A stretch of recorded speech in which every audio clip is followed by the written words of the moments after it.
목요일 아침 묵상입니다. 오늘부터 비디오로 여러분들과 함께 아침 묵상을 나누고자 합니다. 우리 함께 기도하겠습니다.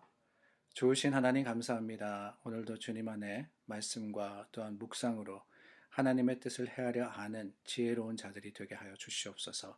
우리 마음과 생각 가운데 임하시며 하나님의 거룩하심으로 충만하게 하시기를 원하올 때 예수님 이름으로 기도드립니다. 아멘.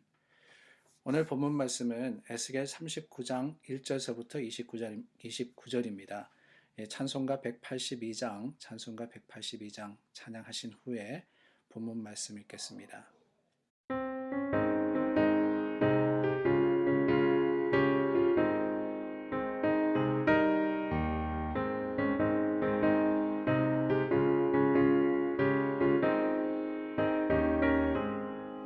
강물같이 흐르는 기쁨 성령 강림함이라 정결한 맘 영원하도록 주의 거처 되겠네. 주님 주시는 참된 평화가 내 맘속에 넘치네. 주의 말씀에 거센 풍랑도 잠잠하게 되도다. 나의 생명 소생케 되는 성령이 하심이라. 모든 의심 슬픔 사라져 주의 평강 넘치네. 주님 주시는 참된 평화가 내 맘속에 넘치네. 주의 말씀에 거센 풍랑도 잠잠하게 되도다.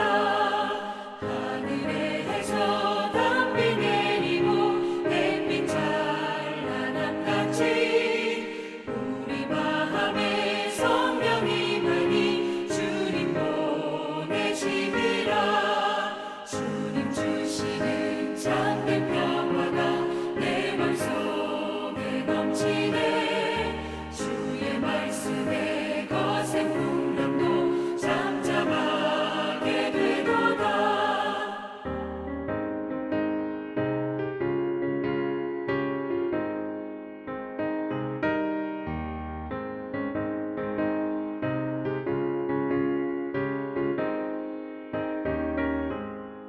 생명신에 넘쳐 흘러서 마른 광야 적시니 의의 열매 무르익어서 주수를 기다리네. 주님 주시는 참된 평화가 내 맘속에 넘치네. 주의 말씀에 거센 풍랑도 잠잠하게 되도다. 놀라우신 주의 은혜로 그의 얼굴 뵙겠네. 평화로운 안식처에서 영원토록 쉬겠네. 주님 주시는 참된 평화가 내 맘속에 넘치네. 주의 말씀에 거센 풍랑도 잠잠하게 되도다.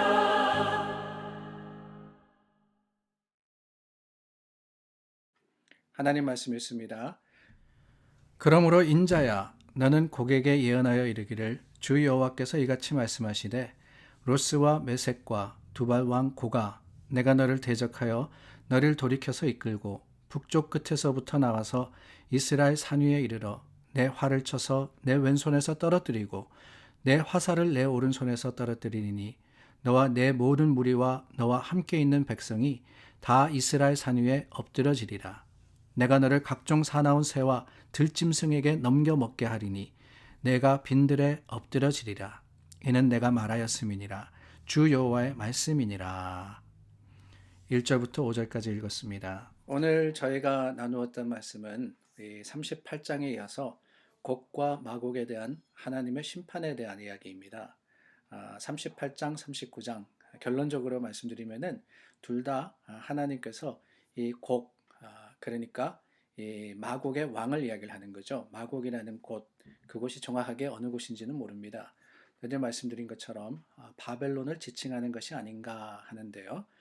그 마곡의 왕인 곡이 하나님 심판을 받아서 멸망할 것이다 하는 것을 다시 한번 반복하여서 선포하고 있는 말씀입니다.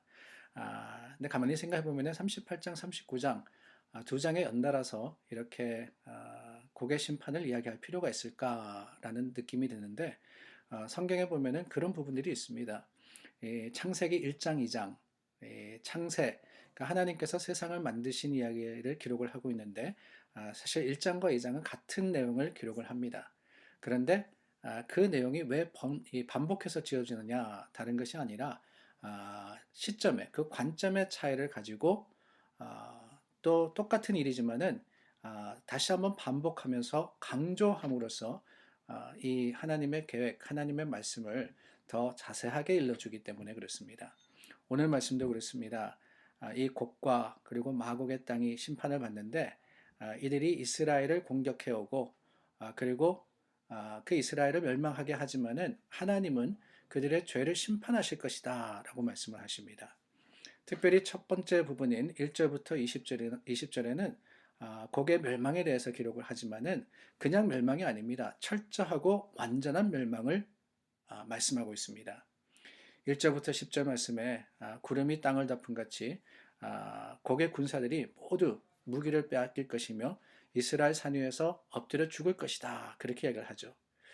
이때 이스라엘 백성들이 거두어 들인 무기들이 땔감으로 사용되게 되는데 얼마나 많은 양이냐? 7해 동안 불태우리라.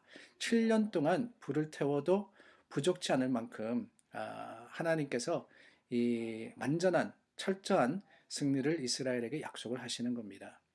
뿐만이 아니라 이스라엘 땅에 엎드려 죽은 자들이 많을 것이라 그랬는데요. 그들을 다 매장하는데 얼마의 시간이 걸리느냐? 7달 동안 그들을 매장하여서 땅을 정결하게 할 것이다 그랬습니다. 뿐만 아니라 17절서부터 20절 말씀해 보니까 참 철저한 그들의 실패 그리고 또 이 패배에 대해서 기록을 하는데 참담합니다. 이 새들도 또한 각종 짐승들도 그 쌓여진 시체를 먹을 것이다. 얼마나 안타깝고 또 얼마나 참 두려운 그런 장면입니까? 근데 그만큼 하나님께서 이스라엘을 위해서 싸우시는데 철저하게 곡과 마곡을 다스릴 것이다 라고 말씀을 하시는 겁니다. 얼마나 비참한 최후입니까? 얼마나 처절한 멸망입니까? 근데 이 승리 가운데 이스라엘이 한 번이라도 싸움을 했느냐? 그게 아니에요. 하나님께서 싸우셔서 하나님께서 승리를 얻게 하시는 겁니다. 그 모든 일을 통해서 하나님이 하시는 것은 무엇이냐? 다른 게 아닙니다. 보여주시는 거죠. 하나님의 위대하심과 거룩하심, 하나님께서 이 세상을 다스리신다 하는 것을 철저하게 백성들에게 보여주시는 것. 하나님의 힘과 그 위엄을 드러내시는 사건이 38장과 39장에 기록이 되어 있는 겁니다. 그렇습니다. 우리가 믿는 하나님, 우리가 의지하는 하나님은 능력의 하나님이십니다. 하나님은 죄가 있는 곳에 거룩하신 분으로서 그 죄를 심판하실 수밖에 없는 분이십니다. 그러나 거기서 그치는 것이 아니라 심판을 통해서 하나님의 백성들을 정결하고 거룩하게 하시는 것이 주님이십니다. 그 거룩의 속성으로 인하여서 하나님은 심판하지 않으실 수 없으나 이게 중요합니다. 심판으로 끝이 나는 것이 아니라 그럼으로써 하나님께서 구원해 주시는 것. 심판하는 것이 하나님의 목적이 아니라 그 심판을 통해서 하나님은 하나님의 백성을 깨끗하게 하시고 하나님의 백성을 구원해 주시는 것. 이것이 궁극적인 목적이더라 하는 거예요. 그런 하나님의 간섭함이 없었다면 이스라엘 백성들은 그냥 바벨론에 끌려가지 않고 잘 지냈던 것이 아니라 더 큰 죄에 빠져서 결국에는 사망의 길, 멸망의 길을 갈 수밖에 없었을 겁니다. 그러나 하나님의 간섭함으로 인하여서 오히려 그들이 심판받음으로 인해서 구원과 회복을 누릴 수 있었던 것. 이것이 참으로 하나님의 사랑이고 하나님의 백성을 향한 주님의 은혜였다 하는 것을 우리가 기억해야 한다는 거예요. 계속해서 이어지는 말씀이 그것을 선포합니다. 21절부터 29절 말씀, 하나님께서 심판하시는 하나님만이 아니라 또한 은혜를 베푸시고 구원하실 것이라는 것을 분명하게 해 주시고 계시지 않습니까? 26절에서부터 29절 말씀을 다시 한번 보시기를 바랍니다. 그들이 그 땅에 평안히 거주하고 두렵게 할 자가 없게 될 때에 부끄러움을 품고 내게 범한 죄를 뉘우치리니. 하나님의 약속, 하나님의 그 긍휼하심은 바로 이 구절을 통해서 드러납니다. 주님께서 심판하시는 목적이 뭐냐? 죄를 뉘우치게 하기 위해서. 죄를 뉘우치게 하기 위해서. 27절 말씀에 가서는 그들로 말미암아 나의 거룩함을 나타낼 때라. 하나님의 거룩함을 세상 속에 드러내는 그 방법이 이스라엘과 바벨론과 그리고 곡과 마곡의 심판이자 또한 하나님의 간섭함이라고 말씀을 하시는 거예요. 우리가 지난 며칠 동안 계속해서 나누었지만은 하나님은 하나님의 하나님 되심을 드러내십니다. 28절 말씀에 보니까 여호와 자기들의 하나님인 줄을 알리라. 누가요? 하나님, 내가 그랬어요. 내가. 하나님을 인정하게 하나님께서 그들을 이끄시고 하나님의 간섭하심과 역사하심으로써 함께 해 주시는 겁니다. 사랑하는 여러분, 오늘 우리는 말씀을 통해서 깨닫습니다. 우리의 삶의 모습 가운데 여러 가지 어려움들과 힘듦, 또한 사건과 사고들, 목적이 없는 게 아니에요. 하나님께서는 그저 우리를 어렵게 하시려고 힘들게 하시려고 하시는 것이 아니라 이 모든 일들을 통해서 하나님의 준비된 계획과 섭리를 드러내시려고 하는 것. 바로 그 진실을 우리가 깨닫게 되고 또한 하나님을 의지하며 주님을 인정하게 될 때 주님께서 우리 삶의 모습 가운데 회개하고 뉘우치는 영혼에 회복을 주시고 또한 하나님의 거룩하신 그 구원의 은혜로서 함께해 주시리라 믿습니다. 오늘 우리가 하루를 살아가면서 주님의 사랑과 그 은혜를 기억하며 주님 앞에 찬송과 감사로 나아가기를 예수님의 이름으로 축원합니다. 기도하겠습니다.